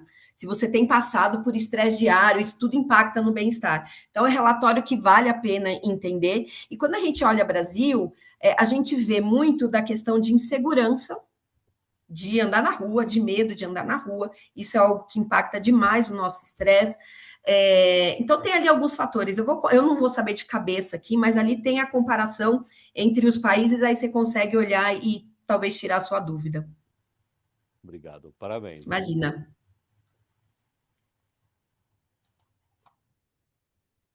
Sou De eu, repente, né? a Renata agora é a Tá, que estava isso, já É, esperando. isso. Emília. Eu só queria, só para complementar a fala da Juliana. Juliana, muito obrigada de ter colocado já a pergunta. Ela representou brilhantemente tudo que eu queria perguntar. Parabéns pela palestra, pela pesquisa em si, como isso é importante. Agora, eu queria colocar só uma coisinha. Uhum. É, quem aqui, na sua geração, que aqui tem pessoas de todas as idades, não conheceu um alecrim dourado, né? Que era da mesma. Eu conheci vários, eu posso ter sido uma, inclusive, né? Na minha geração, eu tenho 52 anos, então eu sou da mesma geração que você. O que que eu vejo? que talvez lá atrás, e isso eu já fiz muita reflexão com relação a isso, na época em que eu era jovem, eu, em muitas situações, eu me senti muito feliz no trabalho. Só que hoje eu olho lá para trás e falo, cara, como assim eu estava feliz e não sofri com essa situação na época? Eu sofro hoje de lembrar. E aí as coisas mudam muito. Mas o que eu tenho percebido, e ver se é isso, né? Mas, enfim, uma percepção é que talvez esses jovens de agora, que sentem mais a infelicidade no trabalho por um ambiente tóxico, por uma liderança tóxica, na verdade não são eles que estão errados, né? Entre aspas, mas é porque as gerações anteriores que estão ali na liderança não estão preparados, né? Não estão respondendo a todo o questionamento que eles trazem. Estão trabalhando ainda nesse esquema de antigamente. Uhum. Então, a minha questão, assim, teve algum momento da sua... curiosidade, tá? Teve algum momento da sua pesquisa que vocês abordaram essa coisa de, olha, antigamente isso estava ok, mas hoje em dia já não é. Isso é cultural, né? Tudo bem, É, não mas diretamente, mas eu continuo pesquisando. Eu estou, inclusive, com uma pesquisa agora focada em adoecimento no trabalho, quais são os fatores invisíveis e que impactam o adoecimento. E o grande ponto é, a gente tem uma coisa chamada normose, que é normalizar o que não é normal. Então, a gente está normalizando as pessoas viverem num DOP corporativo. A pessoa toma remédio para acordar, para ficar acordado, para dormir. E tá tudo bem isso. É um modelo que tá, e a gente chama isso de conformidade social, que todo mundo, para se sentir pertencendo, vai lá e faz igual. Tem um livro muito bacana, que foi até uma tese de mestrado, ele não está aqui, que chama Doping Corporativo. É um livrinho fácil de ler, e é muito legal a pesquisa dela, porque ela foi identificar, existem canais no WhatsApp e Mercado Negro que você compra Vivance sem nenhuma receita. Por quê? Não é porque as pessoas precisam, é porque ela viu que o concorrente toma para performar melhor e ela vai lá e começa a tomar isso só para performar melhor. Então a gente vai criando normas que não são saudáveis e a gente vai normalizando o que está errado e essa geração que está vindo não aceita isso, e isso é ótimo. Ela questiona por que está normalizado essa produtividade tóxica, por que está normalizado, isso foi até discussão da minha aula semana passada, as pessoas tomarem ketamina, que é um negócio para cavalo, para aumentar a performance. Essa é a nova moda aqui no Brasil, no mundo, Elon Musk, todos os CEOs tomando para ter mais performance. Então a gente precisa questionar esses modelos, né? Mas é isso, a gente veio do modelo de trabalhar sem reclamar e final de semana o workaholic. Essa geração tem uma outra relação com a vida. A vida, o trabalho é mais uma coisa na vida, não é só isso. E a minha geração, o trabalho era o principal fator, o principal lugar de construção de identidade, de realização, e essa geração não, é mais um lugar. Né? Então, é uma outra relação com a vida que a gente vai precisar entender. Não estou dizendo que a gente precisa aceitar tudo que eles trazem, mas a gente vai precisar olhar e vai ter que fazer adaptações, até porque se a gente não fizer, não vai ter gente querendo trabalhar com a gente. Vai virar tudo empreendedor e as empresas não vão ter mais funcionário. Então, acho que aqui vale essa reflexão, né? O que a gente está normalizando que não é mais natural, que não é mais saudável e normal. E aí é uma autorreflexão que a gente tem que fazer e ir mudando no nosso dia a dia, né? Renato, se você me permite, deixa eu agregar uma coisa, talvez ajude.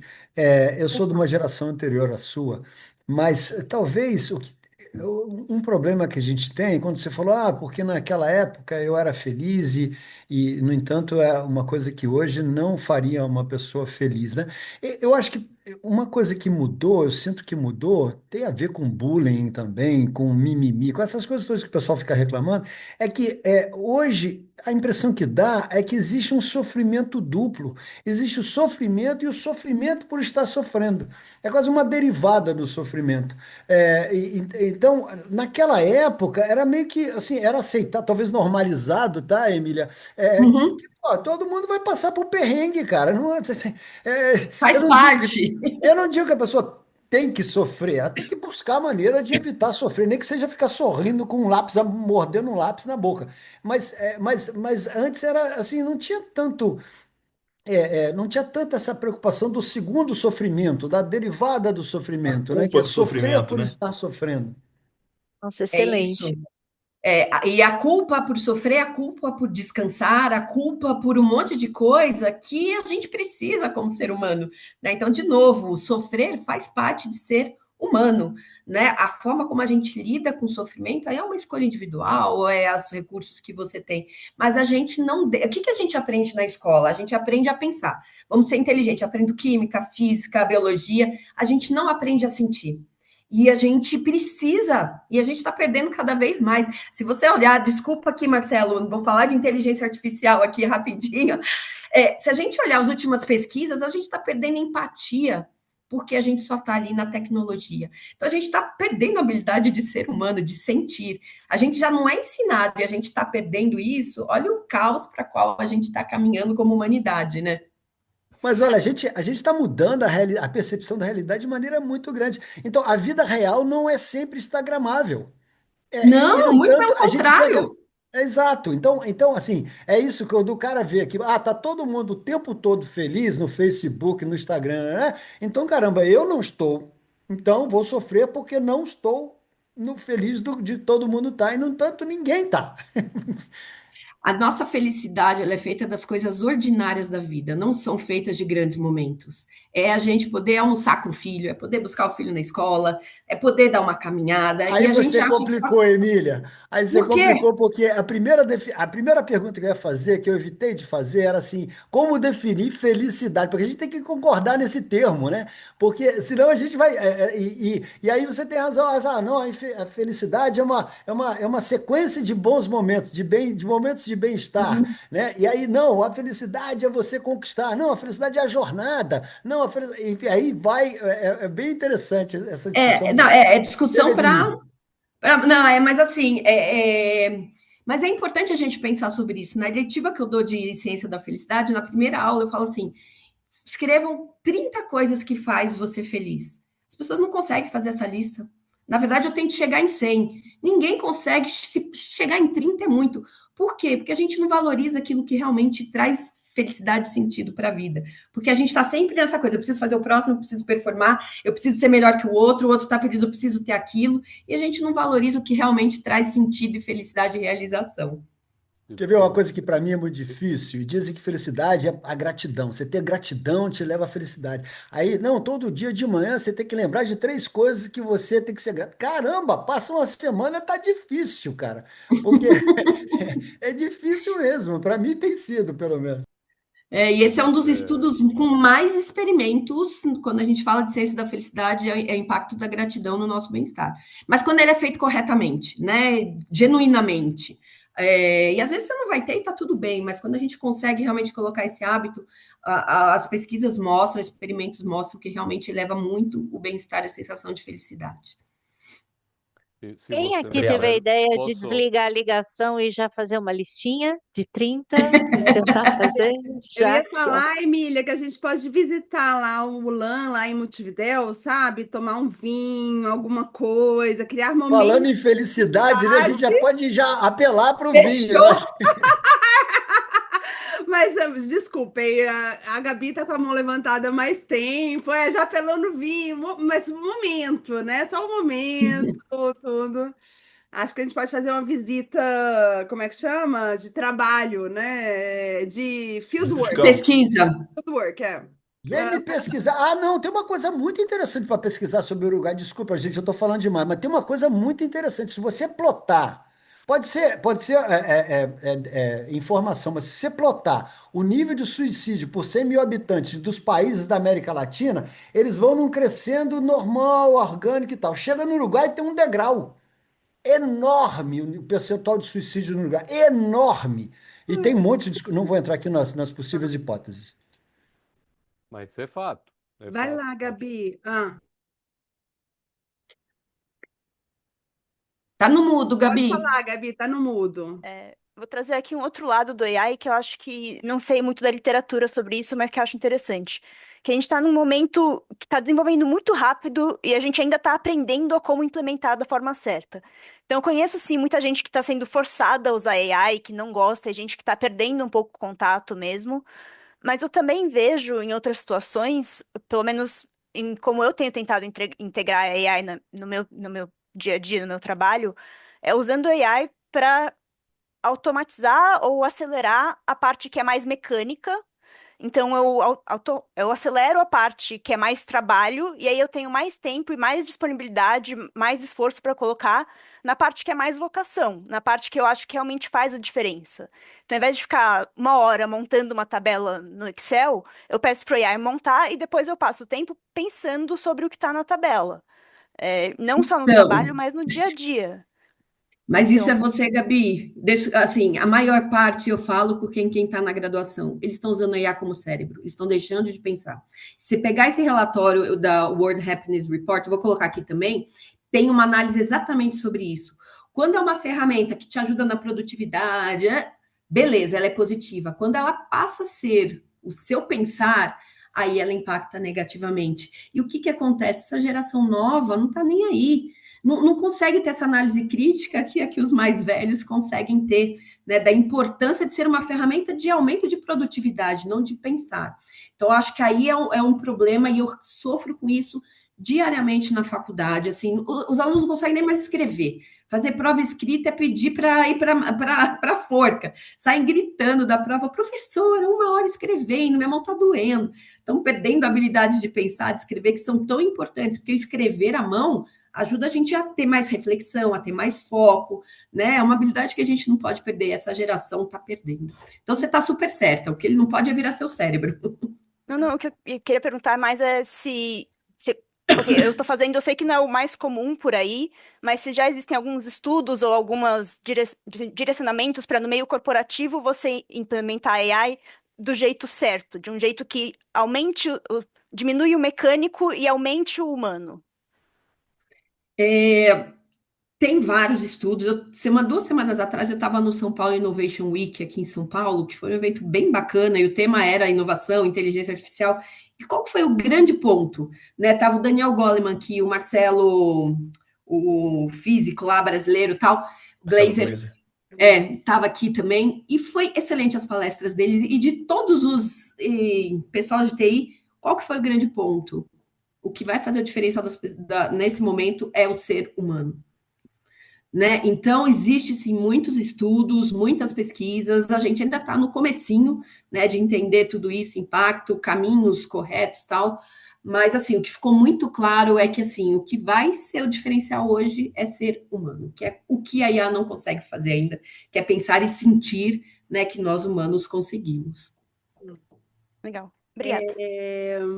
Muito boa, Gabi. A gente acabou indo muito para as novas gerações, né? E eu tive uma experiência realmente muito recente de um workshop da metodologia teste, que quem conhece a gente antiga aqui, a Emília, desde que a gente existe ela, então tem 10 anos, e aí eu fiz com uma geração de 18, 19 anos. Mas eu acho que a gente devia, Guilherme, eu queria fazer uma pergunta para a Emília, que eu acho que é muito importante. Mas eu acho que tanto que surgiu esse assunto aqui, e eu acho que tanto que tem a agregar, e aí nos assuntos, até as discussões minha, Guilherme, Juliana, que tem filho, Maria Cecília, muitos que eu tô vendo aqui que eu conheço, Sandra, tudo, eu acho que a gente podia fazer um meetup sobre esse tema, sabe? Sobre essa nova geração e sobre IA e mecanismos de ajudar no bem-estar deles, né? A Emília, tipo um grupo de trabalho, né? No sentido de discussão, assim. Porque olha como Ah, bela tá pauta. uma dor tá tão forte em todos, né? Eu tenho afilhadas, são 12 aninhos, mas eu quero saber o que falar para elas, sabe? Assim, é muito preocupante, a gente devia fazer. Então, assim, eu tenho esse experimento, depois eu divido com vocês, assim, o que que era fazer um workshop com Matosinhos, Economics, tudo exatamente 10 anos atrás, o que que é fazer com uma geração de 18 anos agora, né, com outro tipo. E foi a dinâmica com a IA, a dinâmica do que eles falaram, como eles faziam pitch, como eles faziam. Foi assim, foi para mim um experimento, mas eu queria trazer para a gente falar, para não tomar, né, a fala aproveitar o espaço da Emília.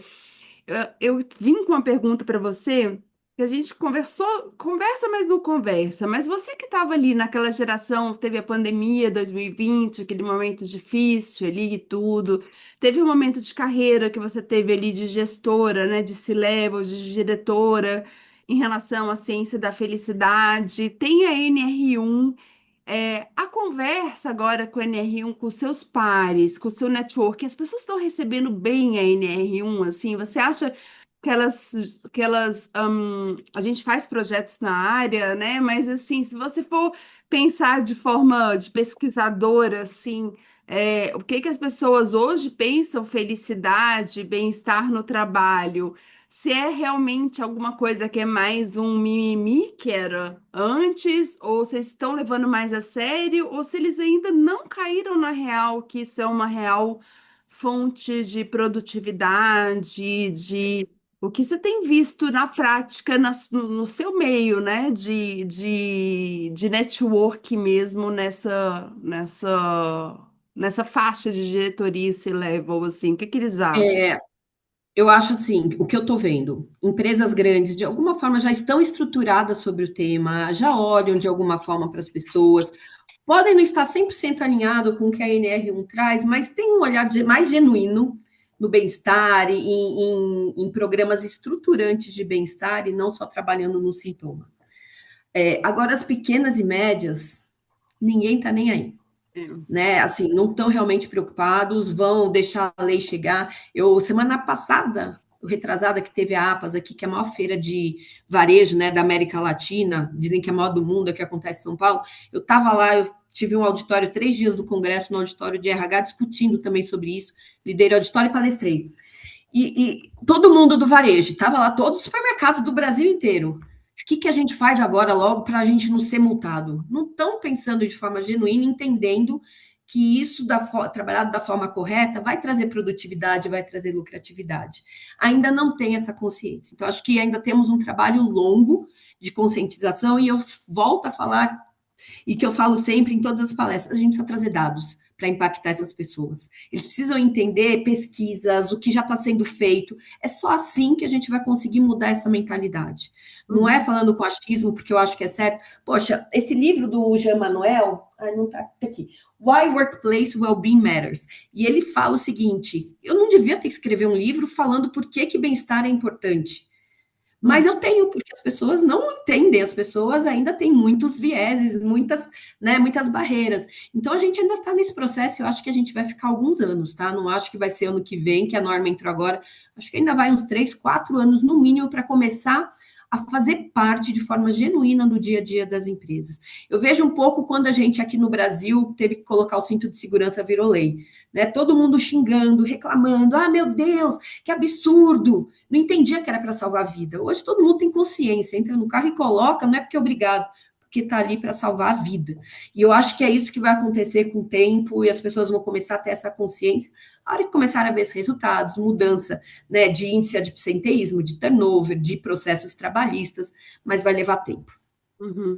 E você acha, eu fiquei refletindo, né? Vão aumentar provavelmente no início os incidentes de burnout, né? Acho que talvez mais pessoas vão sair de burnout, mais pessoas vão ter até a autoconsciência que podem, Sim. e isso é algo errado, né? Então, esses indicadores, como é que, aí, né, como cientistas comportamentais, né? Como é que a gente consegue dar o resultado positivo antes do negativo, né? Acho que vai ser esses indicadores, provavelmente eles vão ficar mais negativos para depois Piorar para depois melhorar. melhorar Eu acho que é essa piora que vai exigir da gente esse trabalho nas empresas, porque eles vão precisar, porque não vai ser palestrinha, não vai ser um encontro só, vão precisar de programas estruturantes, né, para mudar isso.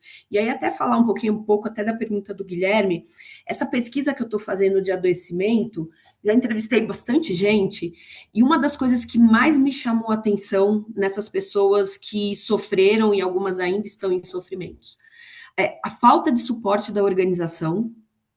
Sim, elas adoeceram, ninguém olhou para elas, a maior parte eu vi assim, porque você é fraco, será que não é da sua cabeça que isso está acontecendo? Então, assim, a falta de estrutura, a organização está preparada para isso, para entender essa dor, porque como você é mental, ninguém está vendo ali o sofrimento, né? Diferente de você cair, quebrar uma perna, acontecer alguma coisa, todo mundo consegue se sensibilizar. E a outra coisa, que aí é uma coisa para a gente trabalhar também dentro das organizações, é o seguinte: essas pessoas são afastadas, normalmente 15 dias para não ter que entrar no INSS, que não é suficiente para alguém ficar bem, principalmente quando está, né, numa questão forte de adoecimento mental, e elas voltam para o mesmo ambiente que adoeceu, para o mesmo líder, para as mesmas pessoas, para o E mesmo problema. julgadas, né? Mais julgadas normalmente, com mais, né? Como é que alguém melhora? E aí o nosso papel como cientista é entender que o contexto ali que elas estão inseridas, que foi o ponto do Guilherme, continua promovendo esse adoecimento e que a gente precisa intervir e mostrar isso para mudar esse contexto, senão não vai melhorar. Não vai melhorar. E uma coisa que eu queria colocar aqui, tem pessoas que são da formação, e tem a própria Emília, né? Que o Guilherme colocou essa discussão do iFrame as framing, que é uma discussão muito das ciências comportamentais hoje, né? Que é essa ideia que eu acho que o iFrame as framing ele ajuda a ciência da felicidade, ou até a NR1 mesmo sair dessa visão simplista, né? Porque se a gente fica com a ideia da iframe, a gente tem a ideia do hábito, a gratidão, o propósito, o sono, o exercício, que o indivíduo ele é responsável por essa autorregulação e essa inteligência emocional. E aí esse S-frame tem um professor, ô, Emília, né? Tem sido discutido muito como a estrutura mesmo, né? O S é de structure, tipo assim, a cultura organizacional, Social. segurança psicológica, políticas públicas, o que que acontece de estrutura, de até regulação, multa, é importante para realmente mudar a felicidade. Então, quando a gente fala da NR1, é aquela história. Se a gente fosse pensar, ela não deveria ser necessária, mas a ideia central é que a felicidade não é uma escolha individual, ela é um resultado de ambientes e sistemas, e a gente tem que criar sistemas melhores, né? Então, a ciência comportamental está indo até muito para essa parte de sistemas comportamentais, porque falam que cada ator nesse sistema, ou cada regulação, política, salário, motivação, questões motivacionais, atuam até numa probabilidade maior ou menor de aumentar esse adoecimento ou essa felicidade, né? Então, a ideia, eu acho que você traz isso, porque a gente conversa muito nos pilares, é que a gente precisa desses recursos internos e esses contextos externos para ajudar a florescer essa relação do ser humano. A gente precisa, sim, do autodesenvolvimento, mas a gente precisa que seja uma estrutura que perdure, né? Que promova, Promova.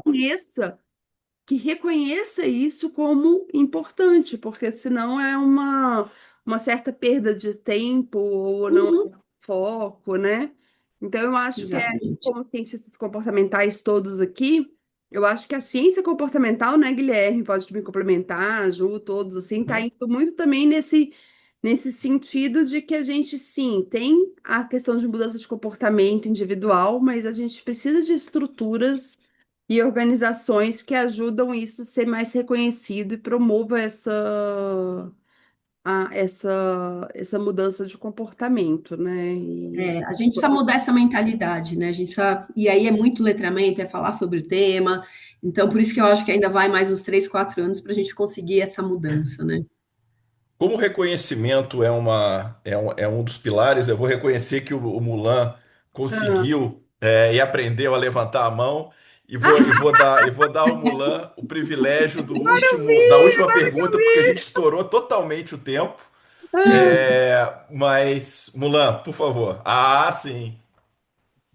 Ah, Foi só depois do vinho que eu aprendi a levantar a mão, mas na verdade eu tive que tirar o negócio do React e pôr de volta para aparecer a opção, porque não estava aparecendo a opção de levantar a mão.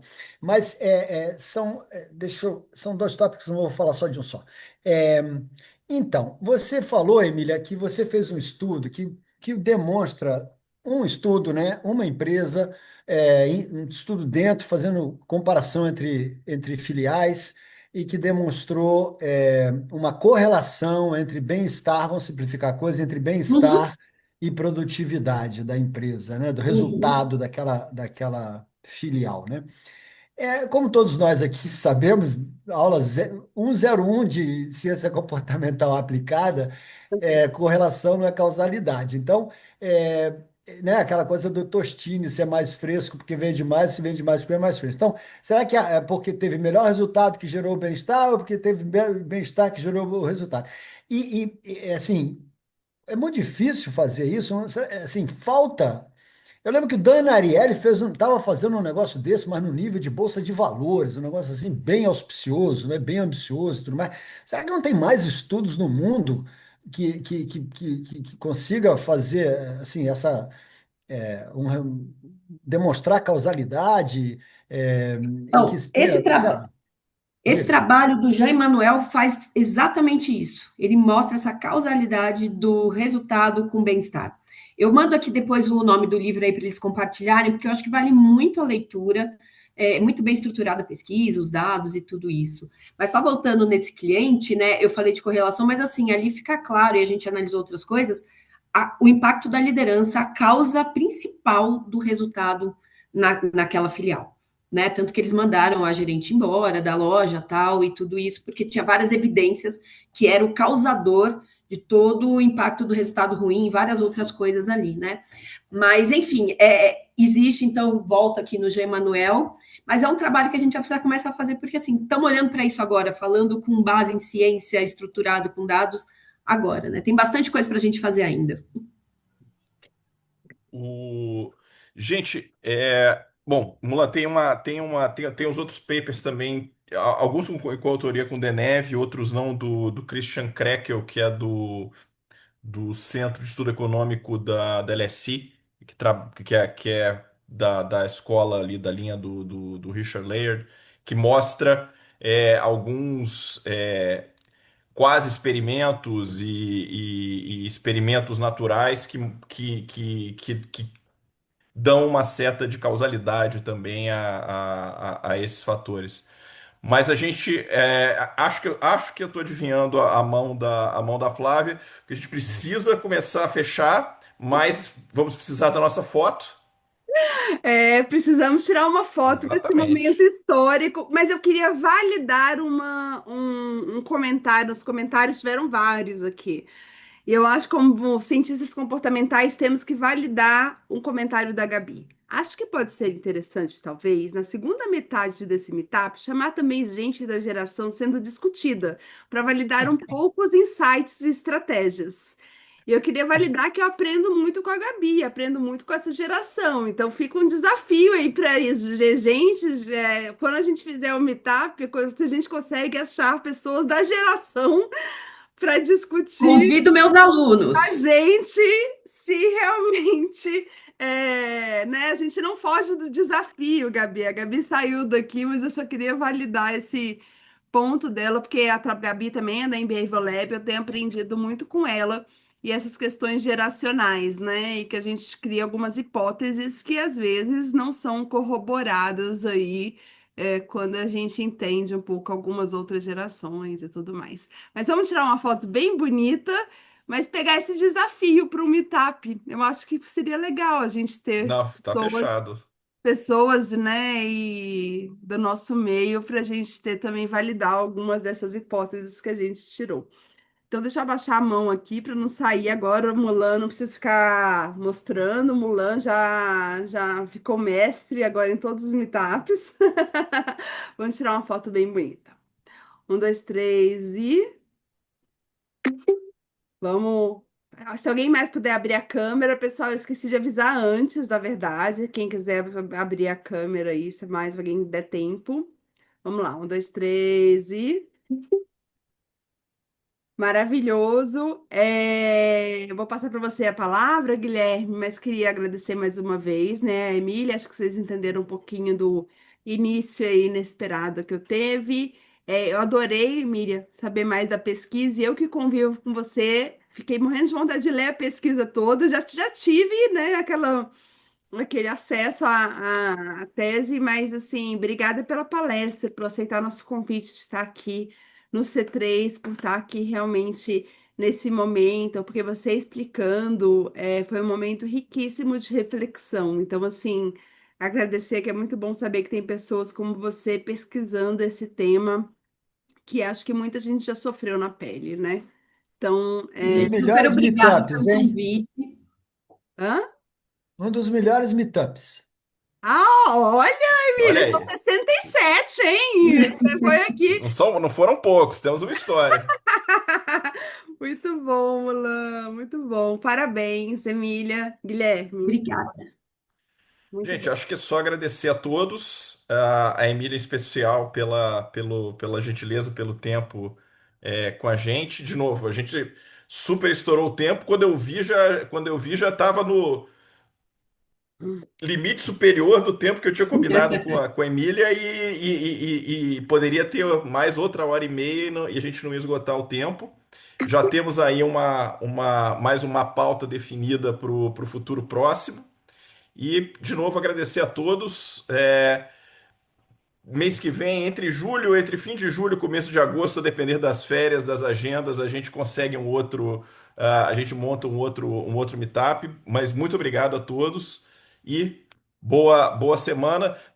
Talvez não nos vejamos até o fim da Copa, então que a Copa nos traga alguma felicidade, embora não devamos apostar tanto nisso. E Vamos Mas torcer mais mesmo grande que a pelo gente Gil abraço. perca, Fonseca. A sorria, chance está maior sorria, ali. mesmo perdendo. Tá certo, Ô, Tchau, pessoal. gente. Guilherme, só um minutinho, eu tenho um recado, queria convidar todo mundo aqui, vai ter um evento dia 16 de junho aí, a gente tem um evento da SimConnect junto com o MGI, Ministério de Gestão e Inovação, e a Cinco e ao CDE, muito especial que vai acontecer aí com os países da América Latina, estão todos convidados, então é 10h30 da manhã, do dia 16, um dia da semana, mas não percam, acho que a gente privilegiar aí as pessoas também aqui do Brasil que têm trazido as ciências comportamentais e reunir também esses vários países, né, da América Latina para falar sobre ciências comportamentais. Então, queria deixar esse convite. E quem não está aproveitando, aproveitem a Semana da ONU também, que está tendo de ciências comportamentais. Últimos recadinhos. Obrigada, pessoal. E logo a gente vai ter no Até mais, YouTube o pessoal. vídeo e a gente compartilha. Tchau, tchau. Tchau, Obrigada, obrigado. Tchau, boa gente. noite. Tchau, Parabéns, Emília. Obrigada, Emília. gente. Beijo. Tchau, Parabéns, tchau. muito bom. Tchau, tchau.